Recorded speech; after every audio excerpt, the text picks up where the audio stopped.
Well, folks, welcome to another episode of Rimshots with Sean. We got our own swag now. We're big business. We're moving into the next level. Rimshots with Sean, brought to you by Barstools and Bandtalk. This is a nice little treat here on an afternoon. Miss DeeDee Austin, young lady, how are we doing? Good. How are you? You're good. So you told me just from school. So it's good that you're keeping up with your studies as well as your career. Yes. I'm on like my last full year, so just hanging in there. Well, that's great. So let's start off by saying it was really the summer of DeeDee. We'll call it the summer of DeeDee. You had a lot on the go this year. Did I ever? Yeah, this was my busiest summer. Like, I've only been in the music industry for like 2 years, and it's already crazy, and I'm just starting out. Yeah. Well, that's good. And I mean, I often say, because I've been at it longer than you've been alive, and I talk to folks about this all the time. And when you get to, I guess, the stage where I'm at, you always worry about that next sort of next wave of performers and how they're going to adapt and how they're going to, carry that baton and keep going. So far, so good for you in terms of what you've been learning and who you've been playing with. Yeah, 100%. Yeah, I've had it pretty good. Super grateful. Yeah. So a good friend of mine, and certainly a good friend of yours, Mr. Chris Iannetti. So he's your musical director, and he's produced some stuff for me. I know Chris quite a bit. Well, I know Chris very well. We talk quite a bit. What's he meant to, I guess, everything that you've been doing? The guy's got a ton of experience. Great guy. What's he meant to, I guess, your progression? Yeah, so he's actually like one of my best friends. Not only is he my musical director, but he's also my producer, and he's played a big part in my career for sure. He's always been there for me. He's always supported me. He's my guitar player, so he's also in my band as well. And I just all around, Chris is just such a great person, and yeah, I love Chris. Chris has got a very easygoing way about him. He's all business, but I really like working with him because he's a very good coach when you're in the studio with him. Like, Mhm. you might do a take that you think is pretty good, and he'll go, you know what, you could do better than that. And he's a very encouraging individual when you're working with him. 100%. I totally agree with that. Yeah. So you've released some stuff, but I know you're working on a new album right now. Is that correct? Yeah. So I've kind of just like gotten to the point where I've just been working like single after single, and to the point where I was just like, you know what? Like I might as well just throw it all together in an album and come out with a banger. And yeah, so that's my goal right now. Yeah, for sure. And where are you in the process? Because when I last talked to Chris, he had said that you were, I don't know, a few songs into it, but are you seeing the light at the end of the tunnel, or? So actually none of my songs are produced yet. They're just like rough copies right now. But I think I have like four songs right now that are for the album. Well, that's good. And I mean, you'll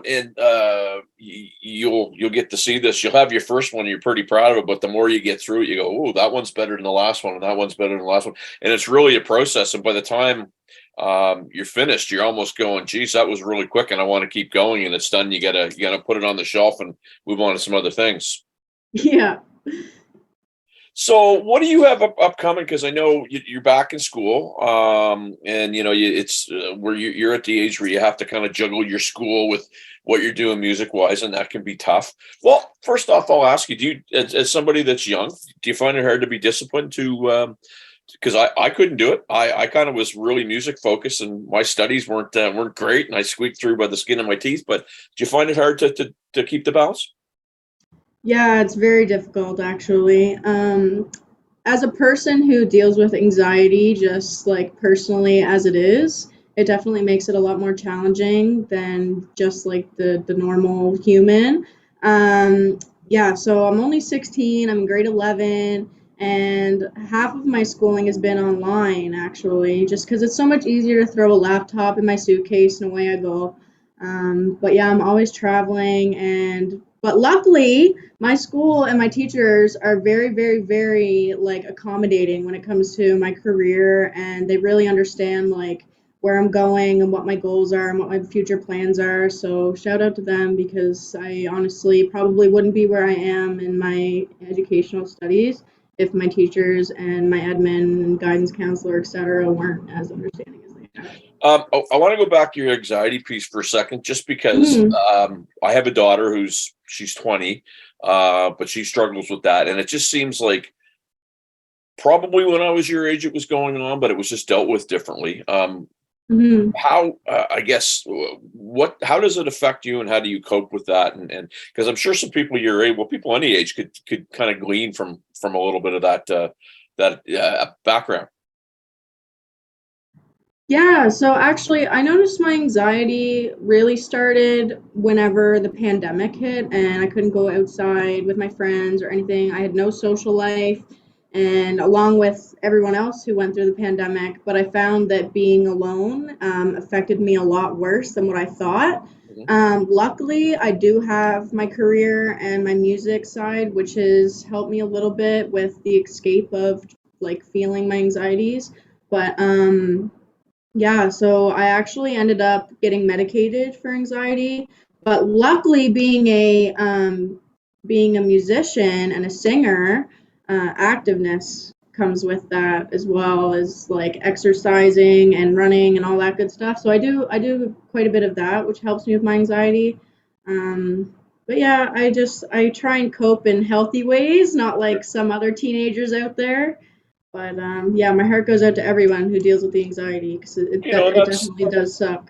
that's an important statement that you just made, because it's less shameful of a topic to talk about. It's almost like, as recently as 3 4 years ago, if you brought this up, it would almost be like it was a shameful thing for people, and it's really not. I mean, the Bell Mental Health Day that takes place is helpful, but I just think the last 3 maybe 4 years, it's been something that is absolutely, and it always should have been normal to talk about, but it's more normal to talk about now. Hmm. I feel like since the pandemic happened, everybody kind of like has an excuse.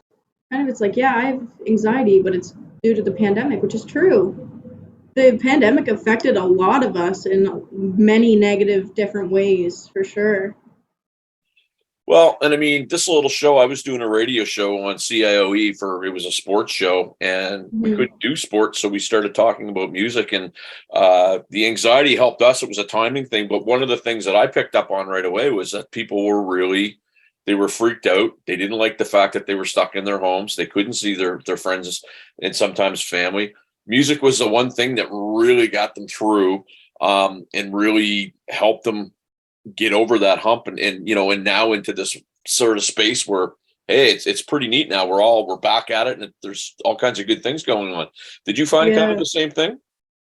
Yeah, I did. Yeah, it was like at first it felt weird for me. It was like, what the heck? Like, we're not allowed to do anything. Everything's shut down. And it's like, it's not only me who actually like came up with the anxiety from like what went on with the pandemic. It was more so like now that the pandemic's like done, it's like I talked to so many people and they're like, yeah, like we went through the same thing.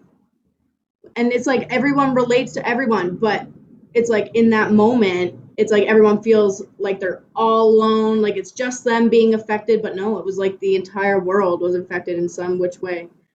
Yeah. Yeah, and it's interesting. I think oftentimes you do think that you're in it on your own, and it Mm-hmm. does help to talk to other people, because you go, you know what, geez, I thought I was special, and I am special, but maybe not so much, because other people are going through the exact same thing that I am. Yeah. So I guess the other thing that's neat about you, and neat for you, is the fact that so you have indigenous native background. You're an indigenous artist. You're up Mm-hmm. for, how many awards are you up for in the awards coming up? I'm up for 3 Music Nova Scotia awards Okay. this year. And so, it seems like the opportunities for that group, and long overdue. I mean, for years and years and years it wasn't there.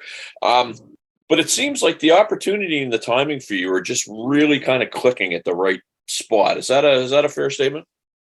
Yeah, it is. Yeah. Actually, I've gotten that statement a lot from just people that I've talked to in the industry. I feel that the pandemic somewhat in some way like kind of like made, how would I say it, like it was really beneficial for my career to be like dealing with the pandemic because I was locked in. There was nothing for me to do other than music. Sure. So it was like everyone tried to find one thing, whether it was like reading, painting, writing. For me, it was songwriting. And that's where stepping stones came because it was just like I had nothing to do. I was focusing on my music, like, and then the pandemic like stopped somewhat, like calmed down, I guess. And then everything started to open back up, and they were like, "Oh my gosh, like DeeDee Austin, like she just came out of nowhere," like, and it's so true. But yeah, for sure. I think that's an important statement that you just made, and I'll tell you why. Because, and I kind of knew what was going on because I'm friends with Chris, and another good friend of mine that is involved with you is Matt Muse, and one handsome little bugger and great drummer that he is. He plays with my band every now and again as a keyboard player, which is kind of neat.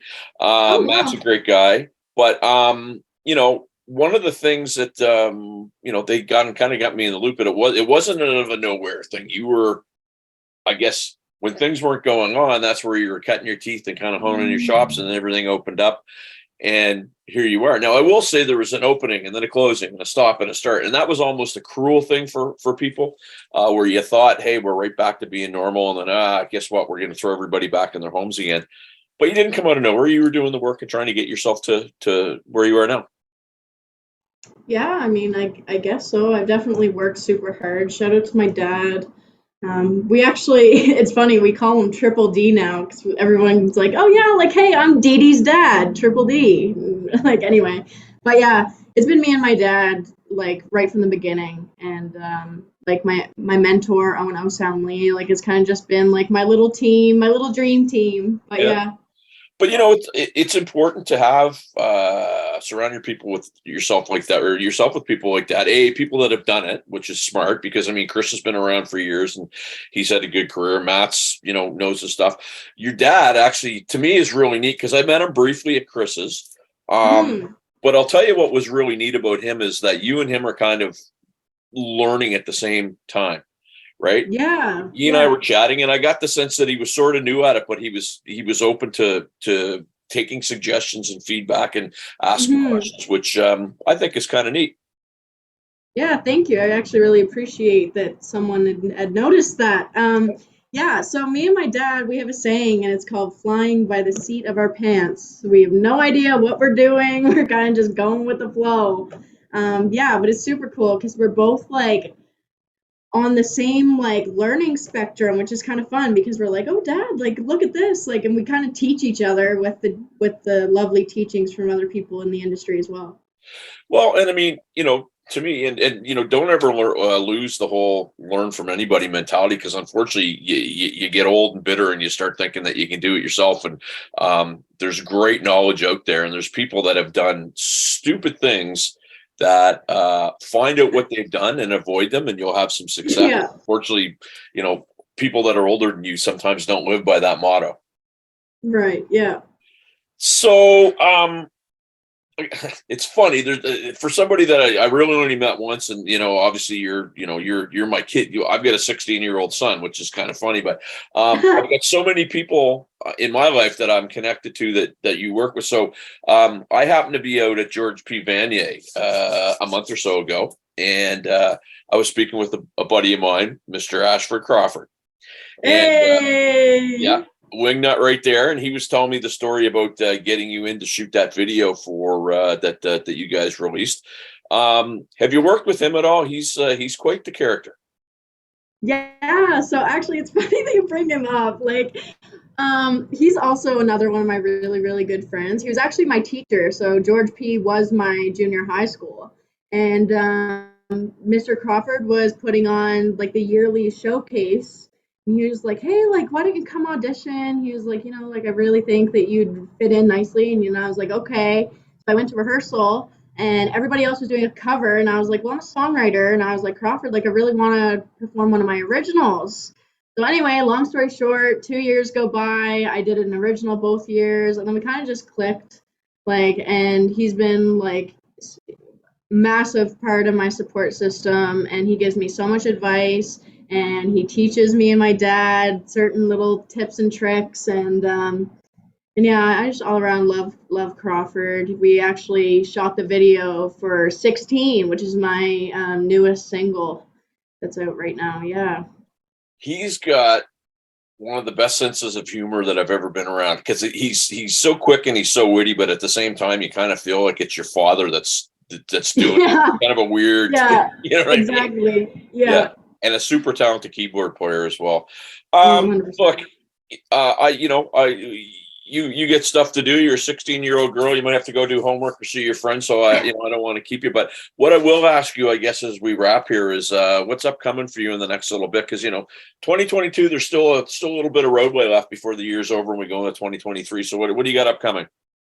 Very true, actually. So, actually, this evening, I'm heading down to Pier 21. I actually was awarded the Chief Noel Doucette Youth Achievement Award for HRM.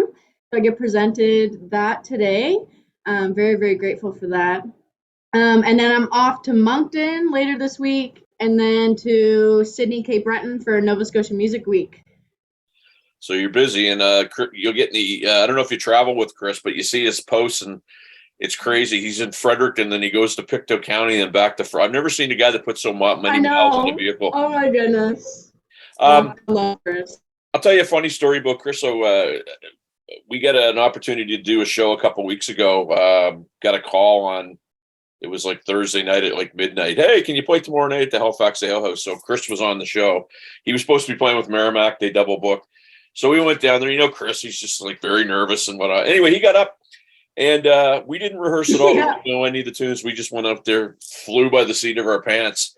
And he had a great time. And he made the comment that he said, when he plays with you, he enjoys it. But other than that, it was the only gig that he's done where he wasn't looking at his watch, hoping that it was going to be over. And I just thought it was really funny that, you throw Chris in that situation and he might not do well with it, but he friggin' rocked that night. And I'll tell you, man, I forgot how good he is. Yeah, I love Chris. Chris is such a good guy, and his guitar skills are just like out of this world. Yeah. And he's got a ton of guitars and a ton. If you get to get, and you know this because you've been there a bunch of times, but he's got one of the most state of the art studios in the area, and really enjoy working with him. Listen, I want to thank you. Good luck tonight with your award. That's fantastic. Thank We'll you stay so in the much, loop of Sean. what you're up to. Yes, for And sure. when you see friggin' Matt Muse, or is he playing with you on Wednesday? No, he's not. I Okay. don't think. No, it's just me and it's just a me and Chris gig. So Yeah. when you see Matt again, just go up and give him a slap in the face and tell him it's from me, and you'll know exactly what you're talking about. Will do. Right on. Thanks a lot, Thank you girl. so much, Sean. I hope you have a great day. We'll talk to you soon.